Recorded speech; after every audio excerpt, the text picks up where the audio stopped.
1987. Not just any old part of Belfast, but gay Belfast. It was electric. There was semi-naked guys dancing in cages. Every cell in my body was just lit up. Sat at the bar was Darren Bradshaw. What happened next would go on to threaten peace in Northern Ireland. One of the few gay police officers in the country shot dead.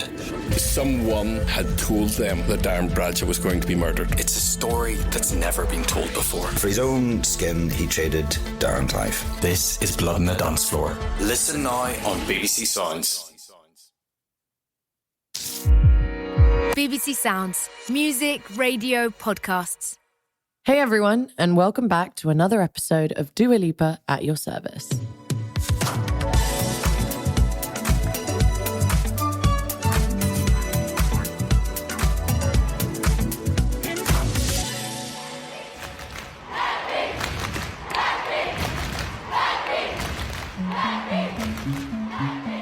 If you know, you know. But in case you've been living without the internet for the last decade, let me talk to you about Blackpink for a second. They're one of the most successful groups of all time. I mean, their fandom's on the level of the Beatles. And they're made up of just the most lovely girls. Jennie, Jisoo, Rose, and Lisa. We have a song together, Kiss and Make Up, which I did because I'm a huge fan of theirs, and even joined them on stage in New Jersey for the first live performance of it.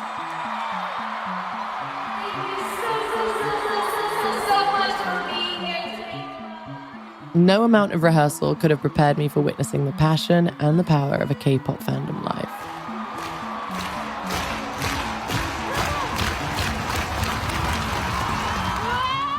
It's an energy and intensity that they have had to match night after night for the past 7 years. And it's a challenge Jennie and the rest of the girls have risen to each and every time. Their music is globally adored, and I love the way they've brought Korea to the world.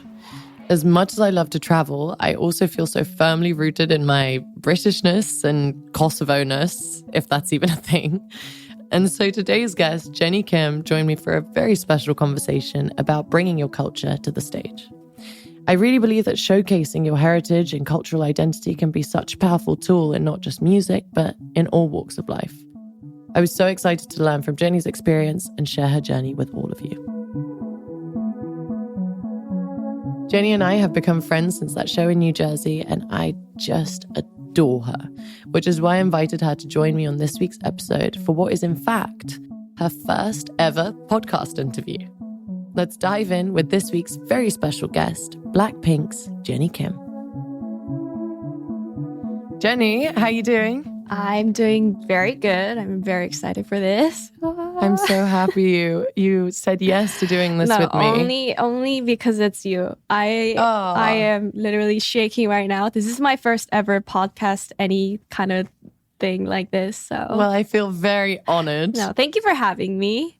Okay, so Jennie, since this episode is all about bringing your culture to the world, I'd love to start by asking you, what are some of your earliest Korean and Kiwi cultural memories?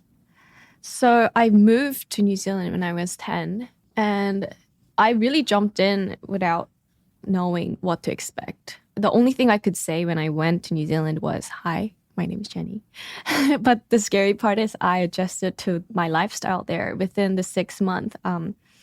I was just so happy to just be around nature and have a different educational life than I had back in Korea.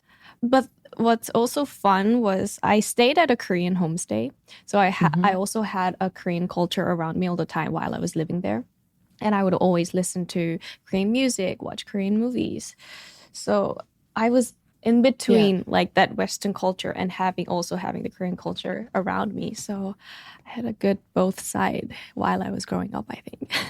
Yeah, that's really cool. I mean, I was reading some articles about how quickly you adapted into your life in New Zealand. Like your mum would call you on the phone and you'd be like, "Oh no, I'm completely settled. I'm going trampolining and I'm off." And you were very like confident and independent from a very young age. And I think that's really cool that you were able to also keep both, you know, your Korean culture at home, even in New Zealand, and then to have this new experience. And I know your stories I guess, a bit similar to mine because I grew up back and forth between London and Kosovo, and you grew up back and forth between South Korea and New Zealand. How do you think you were able to navigate both worlds at such a young age? Like, did you feel like you struggled to fit in? Like, were you able to, you know, have that really kind of authentic experience in both places and make that work for you? When it comes to the adapting part, I really want to thank my mom in this. I feel like I should explain this too. So my name is Jennie in Korean too, which is very rare because I don't have a separate Korean name. Jennie is an English name that's just written in Korean. So now that I think back, I think my mom always had this wish that I would experience not just my culture and my country back home, but also like travel the world and be that person who is free everywhere I go. Like when I was in my kindergarten, like when I was 7, 8, that's when my mom always taught me about how big the world is and that it's not just where I am right now, but that whole world is like so big. Yeah. It goes around. Yeah. Yeah. So, my mom always wanted me to have that in my life. And luckily, I was just able to enjoy what was in front of my eyes, I think. And I was lucky enough to meet great friends when I was in New Zealand who introduced me to their world. And I think it was a blessing that I had if I look back at it. That's amazing. Yeah. That's really amazing. I mean, it's cool because I guess in some way your mum just kind of envisioned you having a life not just in Korea, but all over the world. No, definitely. When do you feel yourself identifying more with one culture than the other when it comes to your, you know, South Korean and New Zealander side? Like, you know, you've obviously spent much more time in South Korea as an adult, but I wonder in which ways does like New Zealand come to the surface?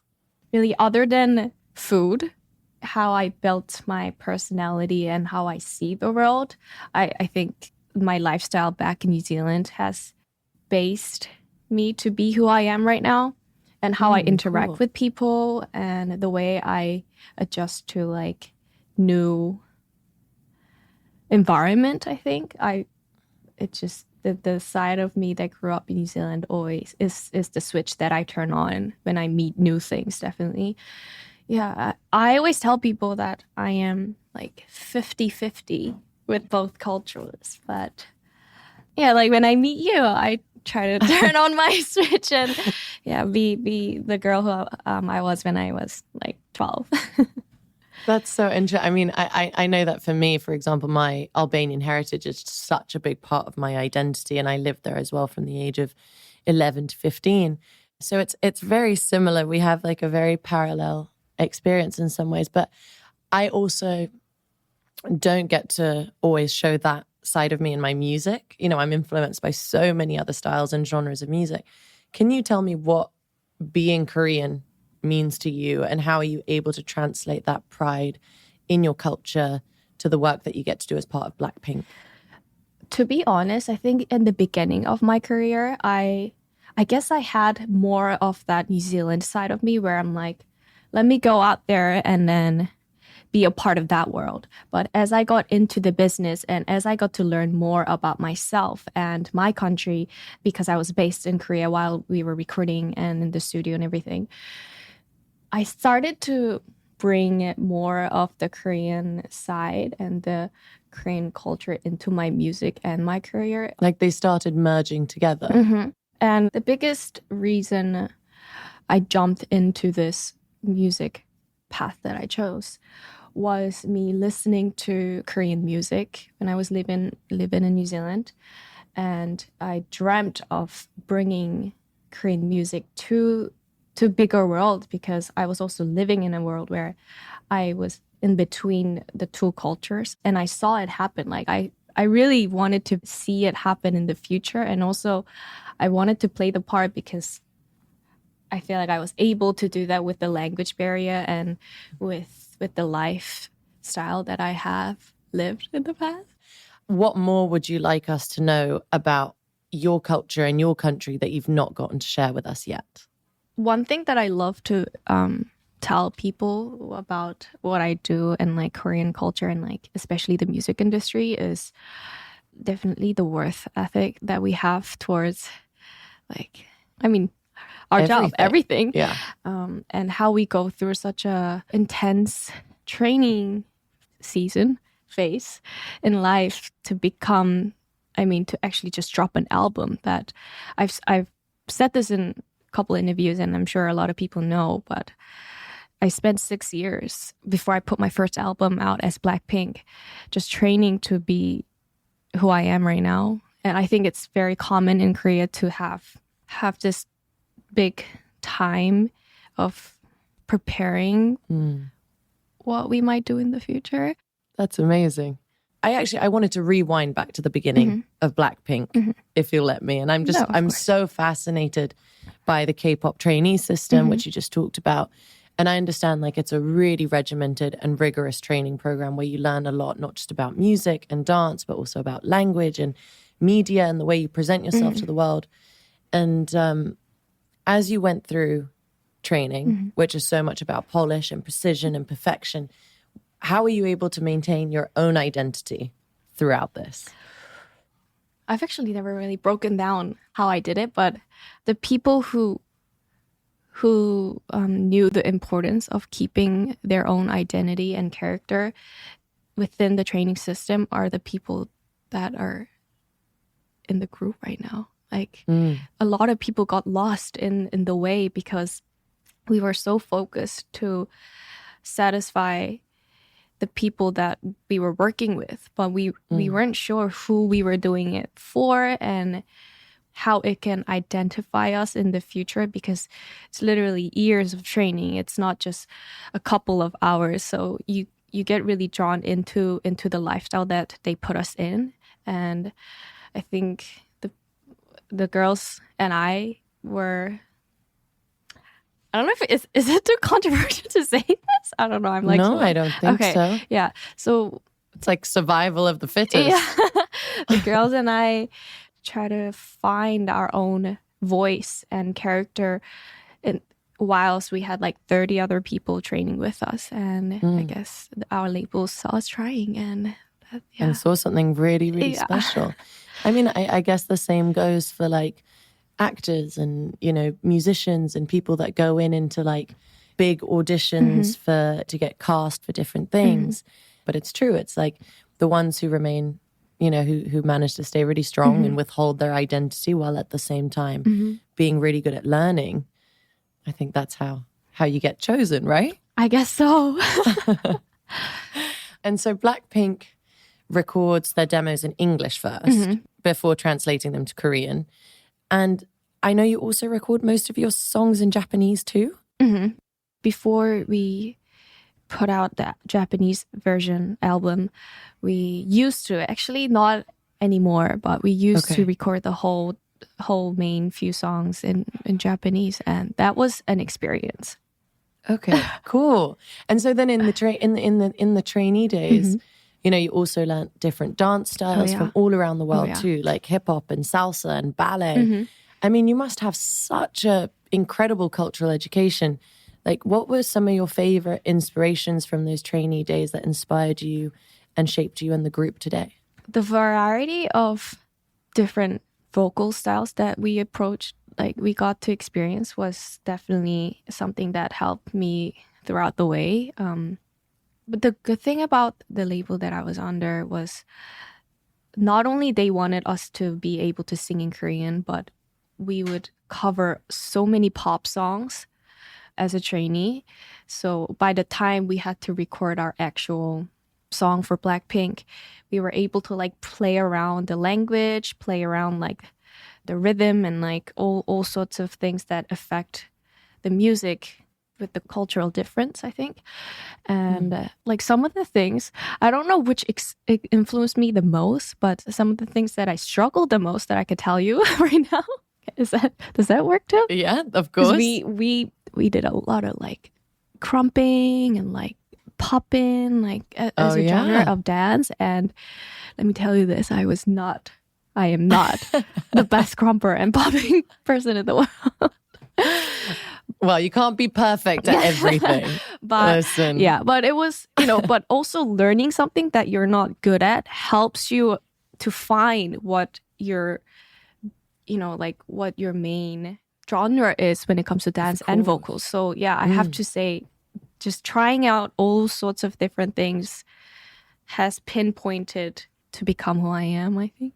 Yeah. I mean, you put it so beautifully, and I think that's really important for everyone listening, is to know that it's okay to try things, and even if you're not good at them, it will lead you to the place where you're evidently supposed to be. That's what I wanted to say right now. So I think that's amazing. Yeah, you said it beautifully. And I know one of the reasons you became rapper, Jennie, is because you spoke English. So you got assigned like the rap parts in the cover songs portion of the trainee program. And you've obviously really grown into that rap role in Blackpink. I mean, it's something that the fans love you for. And now that it's part of your artistry, like, what are some things that rap allows you to explore and communicate to the world? And what comes over you when you do the second verse rap in Do Do Do Do? It's like watching you become an entirely different person. Actually, I've never really said this anywhere, but I've wanted to.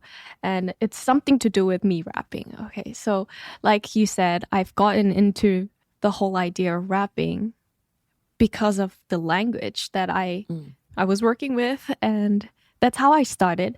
And back when I was a trainee, I thought like this is what I was supposed to do, and I got so into it.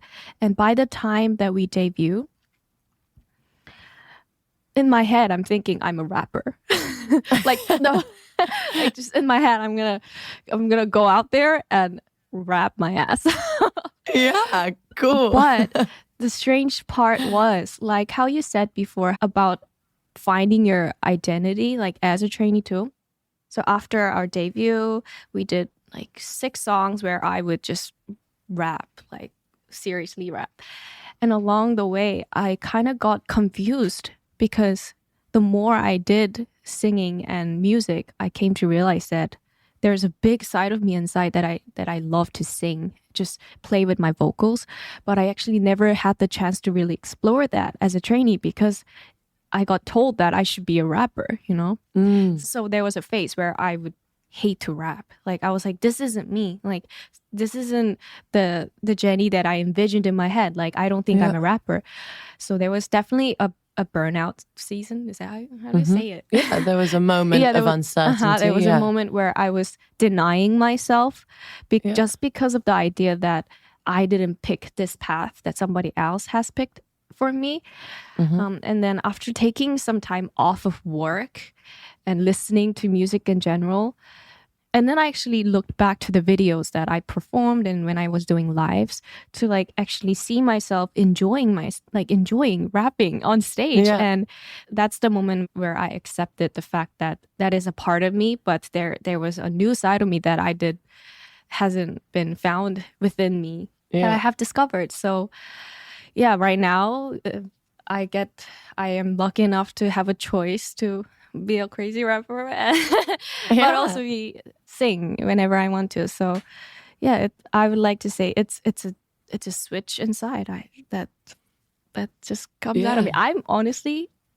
I'm surprised at myself when I rewatch some of the stuff that I did live. I'm like, whoa. It's so cool to see you like rediscovering so many aspects of yourself, in the process. And, on the Born Pink tour, your amazing fans, the Blinks, have noticed that you really love singing the song Tally. Oh, yeah. And, that's a song which is about asserting your autonomy when there's a lot of pressure and demands on you. And, as a fellow touring musician, when there's so much of our lives on the road, which can be like, wake up, tour, bus, sound check, quick snack, gym, stage, tour bus, sleep, Exactly. And you do it all over again. I can totally relate. But tell me, like, what does that song mean to you? And like, what are some ways that you're able to assert yourself with such a regimented schedule in life? Starting my career in Korea as a K-pop artist has restricted so many sides of me where it wasn't just allowed to be shown because I'm a K-pop idol. And I was scared, I think, also to express myself.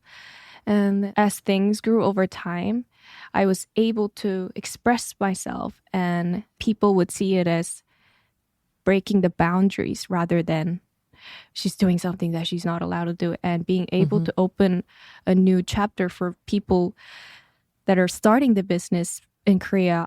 That's when I realized I want to break more boundaries for people in my culture to understand that expressing yourself as however you want there shouldn't be a standard. There shouldn't be a way to judge. Like there shouldn't be a reason to judge, and just see it as, oh, that's how that person expresses themselves. So I think the song Tally was, I think, one of the first songs that we actually say the F word in the song for us, I think. And at first, when I started performing the song, I couldn't even say it out loud. I was like, ooh, like, yeah, like I would kind of like move away from the mic. Yeah, and kind of be scared. Oh, like, what if people think this is like not right, you know? Yeah.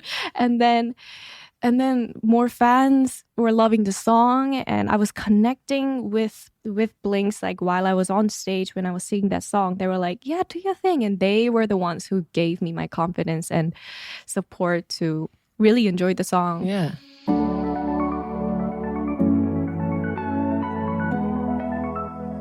We'll be right back.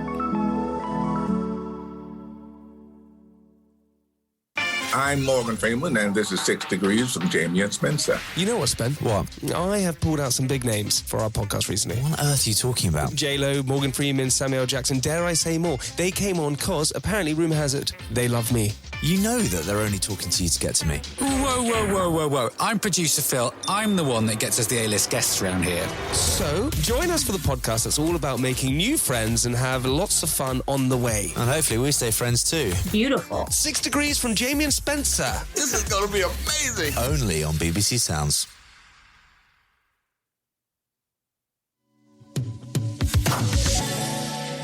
So Blackpink is obviously a K-pop group, but you're incredibly multicultural with fans all over the world. And throughout your incredible career, you've stayed very true to your Korean culture, even as you've incorporated Western influence with your production and your lyrics. And I know, for instance, you know, the singles that you led the album with were not English language ones. You know, you could have kicked off a campaign with something like Ice Cream with Selena Gomez. You know, what are your conversations as a group that looked like about not abandoning those K-pop and Korean roots when you've achieved such incredible success in places like America and Europe? By the way, Kiss and Makeup was our first ever collaboration with a foreign artist. I know it was. I know. I'm love like you. That was a special moment for me. So our producer Teddy was actually an artist himself, who I think was a pioneer of the K-pop industry. Yeah. And because he knew as an artist it's important to keep who you are to yourself and express that through music, I think he taught us that it's important to bring ourselves. And to be honest, we also didn't expect Blackpink to grow so much globally so quickly, that our main focus was, let's bring what we have, the four of us we have, to the table. And that's really how it started. I love that. Okay, so Blackpink became the first K-pop group to ever headline Coachella this year. Now, I know, amazing. Now, walk me through like your feelings in that historic moment. Like, how did it feel to present your culture, your music, and your life's work to 250,000 people in person and millions more watching along at home? I mean, thousands of miles away from where you guys got your start. It was the most exciting and nerve-wracking thing that happened in our lives, definitely. And this happened in the middle of our tour. So that was also a big challenge that we had to get upon. But to me, personally, the hardest part was because we've performed in Sahara Tent 4 years ago. I had an idea of what Coachella was now. Because back then, 4 years ago, I was like, I guess it's a festival where, you know, people just rock up, and if you like your music, they'll just, you know, dance along with you.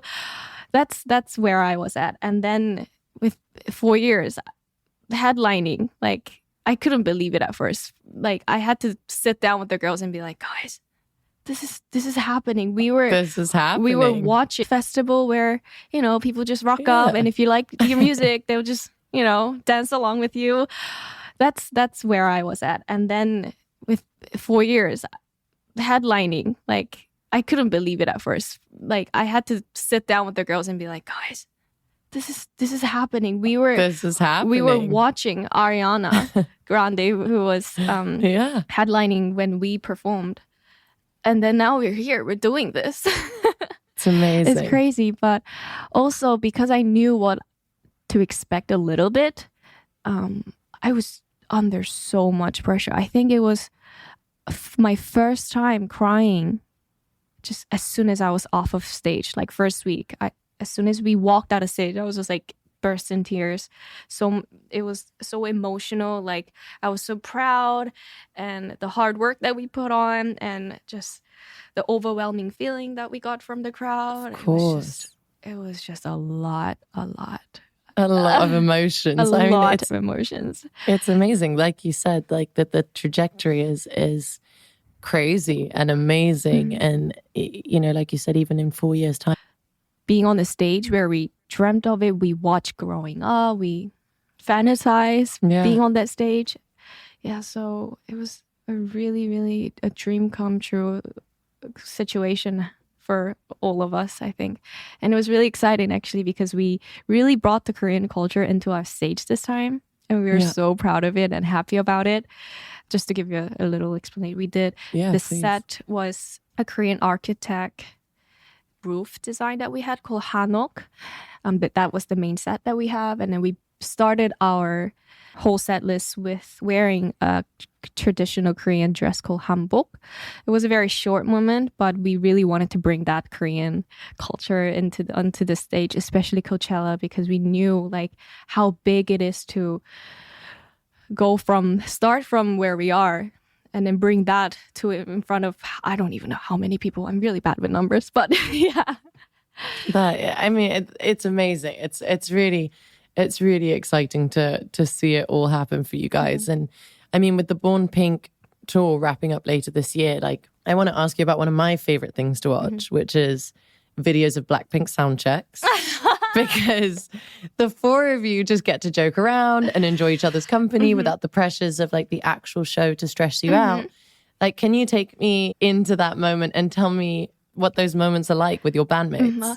So, like, at the beginning of our tour, going to soundcheck every day felt like a lot of work because, you know, it means earlier glam time, or, you know, earlier wake up time. But then I realized how important and fun it is because it wakes you up before the actual show. Like, it lets your energy like connect with the fans that are coming. And the more and more sound checks that we did, we just, like you said, we just started having so much fun because we got to sing the songs that weren't on the set list and just show the actual side of Blackpink before we were Blackpinked out. Before you're Blackpinked out, exactly. Yeah, and luckily our fans are really happy to see us be crazy and just teenage girls. So yeah, it's really fun. Yeah, I mean, all these years later, like, what do you still enjoy about each other and what are you still learning from each other? So during COVID, we had a lot of solo stuff happening in our lives. And I think seeing each member do their solo stuff has taught me a lot of things and gave me more ways to respect them as an artist. Definitely, because we always have to negotiate how we want to do things as a group, but to see each one of us decide for ourselves and make decisions on ourselves was really fun and interesting, I think. And you were the first member of Blackpink to go solo. And, you know, I said I was going to get back to this. You've been doing some really stunning modeling in the recent years, and now you're branching into acting. with the HBO series The Idol, which you're starring in under the name Jennie Ruby Jane. Mm-hmm. What are these new experiences teaching you? And why did you feel like now was the time to start branching out as Jennie Ruby Jane as opposed to Jennie from Blackpink? I think acting was definitely one of the things that I've wanted to explore. But when I do something, when I decide to really go for it, I know I need to do it right.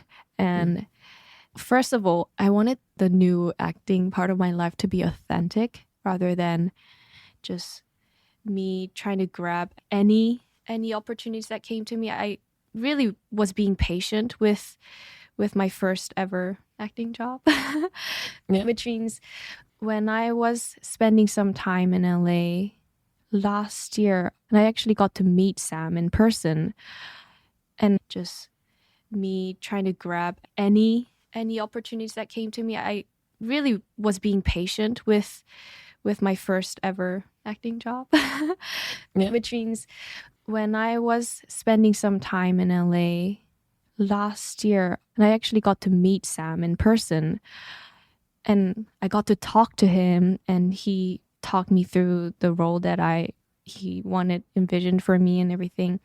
And I think it moved my heart. Like, it told that meeting with Sam and talking to him in person, and it all happened really out of the blue. Like, I got a text one day like, "Oh, are you free next Tuesday?" You know, like, it happened so casually, like, without anticipating the actual job. So it felt really like authentic and like real. It like moved me. Like, it gave me courage to believe that this was the right thing to do. I love that. As a K-pop superstar, you know, so much of your life is on constant display for your fans. Your days as a trainee were documented and broadcast. And today, Blackpink can't even leave the airport without fans following. You know, you're able to share so much of yourself with the world and your fans, but you're also not able to share everything. Like, what are some ways that you have felt maybe misunderstood by people? And what are some things that you feel like you wish you'd been able to share or share differently if you were given the chance? Over the pandemic and even up to right now, I've learned to take care of my body, and I've learned a lot about myself with my health and how my muscles work, how bendy I am with my arms, with my, like, in every details that I've spent time. And it all started because I would constantly hurt myself during performances and lives compared to other girls. And it was just a stressful thing in my life. I'm like, there we go. I fell again. Like, I tripped over again. And like, I realized that even though I had the training days, that was more about I need to be good at dancing, not how do I keep myself safe and healthy while I'm, you know, doing this. So I feel like I've disappointed my fans at some point of my life where it seemed like I wasn't giving my best. But I haven't had the moment to say this, but I want to say that I did not know how to control my body and like use my body the way I should. And like something like, I just don't do well in heels. You know, some people are amazing in heels. Of me being like one of the shortest girl in the group, I cannot work with heels. My feet aren't built for heels. Even though I try, and you know, sometimes when I'm feeling perfectly fine, like when my body's on ache, like it's fine. But yeah, when I'm like traveling so much and my body's all bloated and my feet are like so bloated, if I try to dance in heels, my stamina just from now on. And yeah, that's beautiful. I think that's important. I think you know, the experience of also just like traveling and performing and also figuring yourself out while you're also in the public eye can be a little bit scary.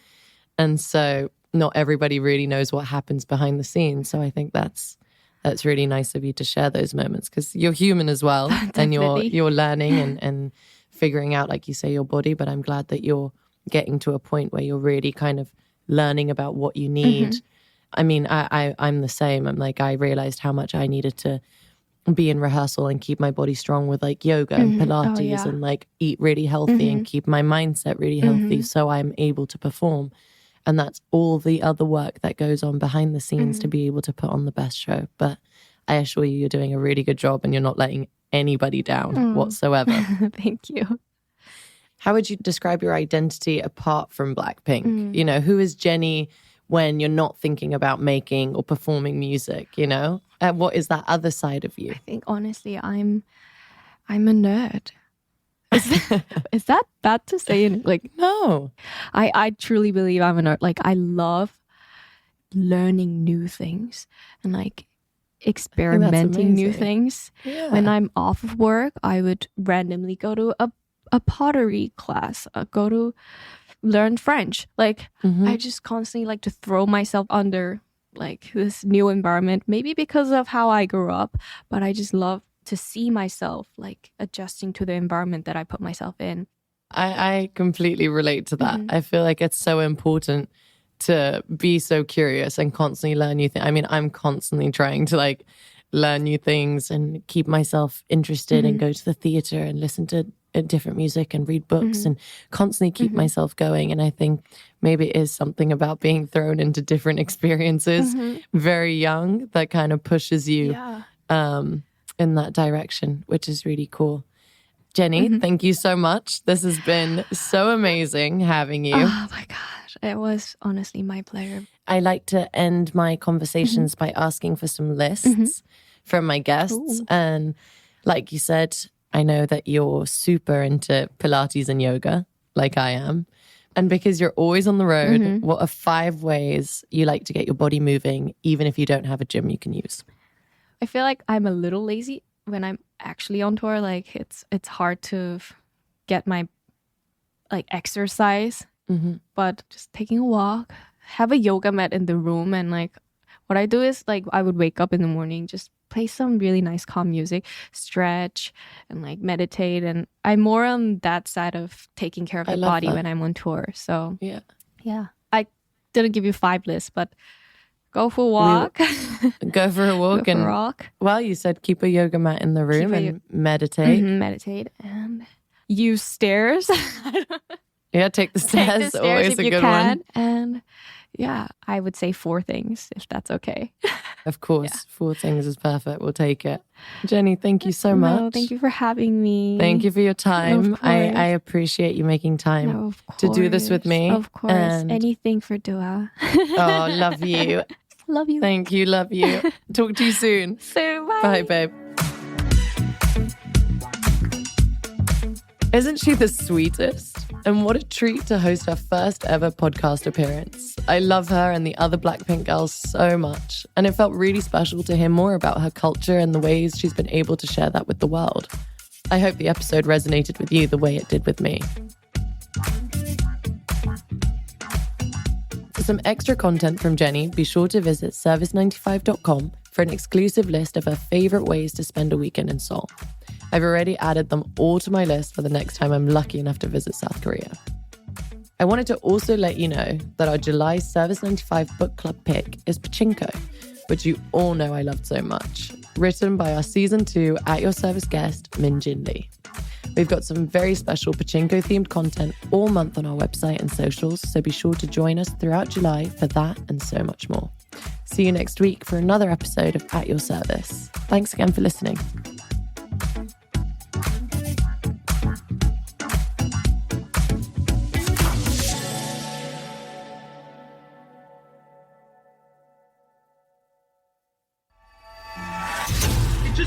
Right into the World Trade Center. It was a big explosion of planes.